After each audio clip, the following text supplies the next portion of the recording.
ہمارے پاس دھان کی فصل کھڑی تھی، ہمارے پاس چارے کی فصل کھڑی تھی، ہمارے پاس کپاس کی فصل کھڑی تھی. آپ کو پتہ ہے پاکستان کا ایگریکلچر سیکٹر، پاکستان کی جو معیشت ہے وہ کپاس کے اوپر، کاٹن کے اوپر کتنا رلائی کرتی ہے. اب کپاس کا اتنا نقصان ہمیں پہنچا ہے. ملک میں طوفانی بارشیں ہوئیں، پھر اس کے بعد سیلاب آیا. اب طوفانی بارشوں نے ویسے ہی فصلوں کو متاثر کیا. جب سیلاب آیا، سیلاب تو پوری فصل نکل گیا. یہ تمام تر چیزیں مد نظر رکھتے ہوئے اقوام متحدہ نے اب خبردار کر دیا ہے کہ پاکستان کو خوراک کی شدید قلت اور مہنگائی کا سامنا کرنا پڑ سکتا ہے. اب اگلے سال جب ہمیں یہ مارکیٹ میں گیپ ریئلائز ہوگا نا کہ ہمارے پاس گندم کی شارٹیج ہے، ہمارے پاس کپاس کی شارٹیج آ رہی ہے، ہمارے پاس چارہ نہیں ہے، تو یہ جو گیپ ہے اس حوالے سے ہمیں اقوام متحدہ نے بھی خبردار کر دیا کہ غذائی قلت کا خدشہ ہے پاکستان کو. تو بات کر لیتے ہیں پھر اس حوالے سے. چیئرمین آل پاکستان فاؤنڈیشن سید محمود بخاری ہمارے ساتھ موجود ہیں. بہت شکریہ محمود صاحب، آپ نے باخبر سویرا کے لیے وقت نکالا. ذرا بتائیے گا کہ حالیہ بارشیں جو ہوئیں اس کے بعد جو تمام تر سیلابی صورتحال تھی، کون سی فصل سب سے زیادہ متاثر ہوئی ہے اور کیا تخمینہ لگایا جا سکتا ہے اس پوائنٹ تک کہ کتنا نقصان ہوا ہے؟ جی بسم اللہ الرحمن الرحیم. اللہم صلی علی محمد و علی محمد. السلام علیکم. شکریہ آپ کا اور آپ کے ٹی وی چینل کا. گزارش یہ ہے کہ یہ بہت بڑا ڈیزاسٹر ہے. یہ جو سیلاب ہے اس نے پلک جھپکتے ہی لوگوں کی زندگیوں کو تباہ و برباد کر دیا، اور اس وقت سب سے زیادہ سفر جو ہے وہ کسان نے کیا.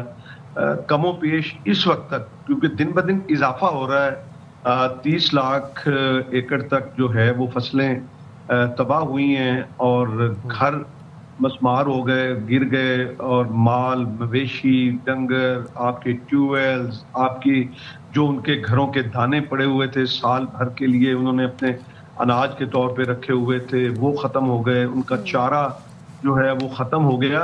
اس وقت تو کسان پہ قیامت ٹوٹی ہوئی ہے، اور وہ بے سر و سامانی کے عالم میں بیٹھا ہوا ہے، اور میڈیا وہ دکھا رہا ہے. اللہ کرے وہ دکھاتا رہے، اس کو کنٹرول نہ کیا جائے، ورنہ سوشل میڈیا تو دکھا ہی رہا ہے، آپ کو پتہ ہے. میں یہ بتانا چاہتا ہوں کہ اس کرب کا اندازہ جو ہے وہ ہم نہیں لگا پا رہے کہ جتنا تکلیف ان لوگوں کو ہے کہ اس رات کے عالم میں، یا اب جب کہ گرمی اتنی ہے اور وہ بے سر و سامانی کے جو عالم میں وہ پڑے ہوئے ہیں، بچے، بوڑھے، والدین، جوان، سبھی پریشان ہیں. بالکل تمام سچویشن سے ہم ناظرین کو اپڈیٹ رکھتے ہیں اور لمحہ بلمحہ اپڈیٹ کرتے رہے ہیں، اور تمام تازہ ترین جو سچویشن ہے وہ بھی دکھاتے ہیں. اب اقوام متحدہ نے بھی پاکستان میں غذائی بحران اور مہنگائی سے خبردار کیا ہے، تو کیا واقعی حالات کٹھن ہو سکتے ہیں، مشکلات بڑھنے والی ہیں؟ اس سے متعلق آپ کیا کہیں گے؟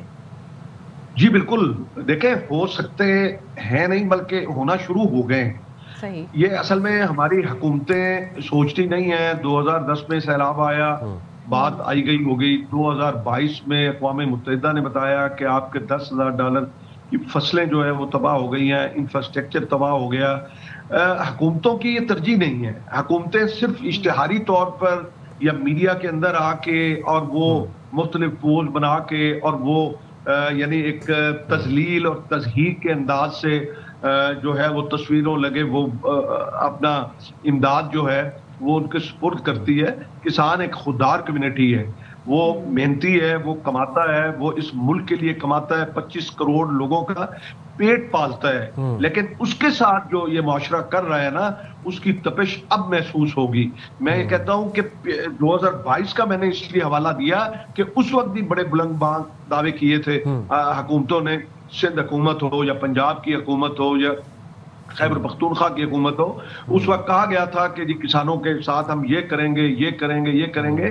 اب آپ تصور نہیں کر سکتے کہ آپ دیکھیں کہ جن کی فصلیں، جنہوں نے اتنا انویسٹ کیا ہوا تھا، ان کی فصلیں بالکل تیار تھیں. چاول کی فصل جو ہے، آپ سیالکوٹ دیکھ لیں، ناروال دیکھ لیں، حافظ آباد دیکھ لیں، آپ چنیوڑ دیکھ لیں، آپ آگے اس طرح بڑھتے ہیں آپ کو نقصان جو ہے بڑھتا ہوا نظر آئے گا.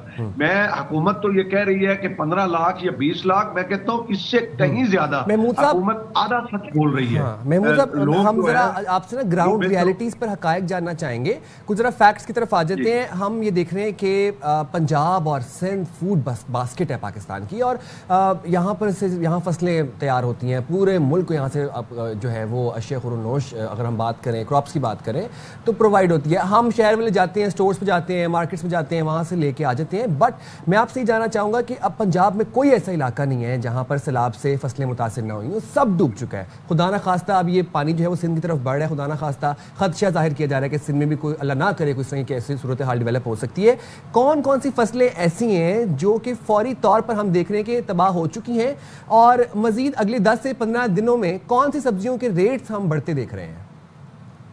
دیکھیں, آپ کی مونجی جو ہے وہ بڑی حد تک تباہ ہو گئی, آپ کی جو کاٹن ہے وہ تباہ ہو گئی, آپ کا جو تل پک گئے تھے اور لوگوں نے اپنی وہاں پہ سکھانے کے لیے کھڑے کیے ہوئے تھے وہ بہہ گئے, اور اس کے ساتھ ساتھ جو ہے وہ چارہ جات جو تھے وہ جو مویشیوں کے لیے ضرورت تھے وہ ختم ہو گئے. جو کل کائنات ہے کسان کی, جو اپنے جانوروں سے وہ جس قدر پیار کرتا ہے, کیونکہ وہ جانور ہی اسے پالتے ہیں, جب فصل کوئی ڈیزاسٹر کی وجہ سے یا کسی موسمی حالات کی وجہ سے خراب ہو جاتی ہے تو وہ مویشیوں سے ہی جو ہے وہ اس کو خوراک حاصل ہوتی ہے اپنے بچوں کے لیے. پھر آپ کاٹن کو لے لیں کہ کاٹن جو ہے ویسے گراوٹ کا شکار تھی. میں یہ کہتا ہوں کہ حکومتوں کو اس بات کا احساس نہیں ہے کہ کاٹن آپ 300% آپ باہر سے منگوا رہے ہیں. آپ کے یہاں پہ اگر آپ انسینٹیو دیں کسان کو تو کاٹن آپ کی یہاں پہ جو ہے ہو جائے. آپ میں 2022 کا اس لیے حوالہ دے رہا ہوں, اس وقت فصلوں کے ریٹ اچھے ملے تھے کسان کو, کسان کے ساتھ حکومت نے کوئی اچھا سلوک نہیں کیا تھا اور نہ اب توقع ہے. میں آپ کو یہ میرا پروگرام ریکارڈ پہ رکھ لیجئے گا, یہ آئیں گے, یہ ایسے نمائشی طور پر دیکھیں سارا سروے جو تمام مسائل آپ بتا رہے ہیں, آپ کیا سمجھتے ہیں ہنگامی بنیادوں پر ان کا حل کیا ہے, کیا کیا جانا چاہیے کہ اس حال سے نمٹا جائے؟ شارٹ ٹرم پلان بتائیے گا محمود صاحب. ہاں, شارٹلی یہ ہے کہ فی الفور جو ہے وہ ذریعہ ایمرجنسی نافذ کی جائے, اور اس سے آپ جتنی آپ نے یہ سکیموں کے اناؤنس کیے ہیں, جو ٹریکٹر سکیم ہے یا سپر سیڈر ہے یا کسان, وہ سب ختم کر دی جائیں. آپ جو اپنے جو بجٹ ہے اس کو کٹ لگائیں, جو ترقیاتی کاموں کا بجٹ ہے اس کو کٹ لگائیں. آپ کسان کو کھڑا کریں ورنہ آپ تیار ہو جائیں غذائی بحران کے لیے. میں آپ کو بتا رہا ہوں, آپ اس وقت کسان کی مدد کیجئے. آپ کسان کے بجلی کے بل, میں ویس لغاری سے گزارش کرتا ہوں کہ آپ خدا کے لیے یہ ظلم مت کیجئے گا. جن کے گھر اجڑ گئے, مال اجڑ گئے, اموات ہو گئی, اور آپ اپنی تنخواہوں میں اضافہ کرتے ہیں, آپ اپنی گاڑیاں نہیں خرید کرتے ہیں, آپ اپنے لیے سیارے نہیں خرید کرتے ہیں. کیا کسان کا یہ حق نہیں ہے ان کا آبیانہ معاف کیا جائے جو ہے سیلاب کے متاثرین ہیں, آپ ان کے جو ذریعہ انکم ٹیکس ہے وہ ختم کیا جائے, آپ ان کو چارہ فراہم کریں. آپ کا لائف سٹاک ہی تھا جو اس سال جس نے جو ہے وہ گروتھ آپ کو دی ایگریکلچر کے اندر, آپ نے باقی تو اپنے گندم میں ویسے کسان کو تباہ کر دیا. آج آپ کے کراچی کے اندر جو ہے وہ اتنا ریٹ پڑ گیا, آپ کا میڈیا اس کو کوٹ کر رہا تھا. تو میں یہ بات عرض کر رہا ہوں کہ کم از کم جو ہے وہ حکومت کو اب نمائشی کام نہیں کرنے چاہیے. حکومت کو چاہیے کہ وہ اپنا جو ہے حقیقی معنوں کے اندر کسانوں کو جو ہے وہ ریلیف فراہم کرے, کسانوں سے کوئی بجلی کے بل نہ لے, کسانوں کے لیے بھرپور امداد ہونی چاہیے, بھرپور سپورٹ کرنا چاہیے کسانوں کو. بہت شکریہ محمود صاحب, آپ نے باخبر سویرا کے لیے بتا, ان کا بھی یہ کہنا تھا اور ہمارا بھی یہ کہنا ہے کہ کسانوں کی مدد کی جانی چاہیے, کیونکہ کسانوں کا بڑا نقصان ہوا ہے. دین اگین پورے پنجاب میں بہت سے متاثرین ہیں, اور آپ یہ دیکھیں کہ 4 لاکھ سے زیادہ متاثرین ہیں, اور اکثریت جو ہے ان کا جو لائف لائن ہے نا وہ کھیتی باڑی ہے, وہ زرعی ہے, وہ لائف سٹاک ہے, جس کا ہم دیکھ رہے ہیں کہ مال مویشی فصلوں کا بے حد نقصان ہوا ہے.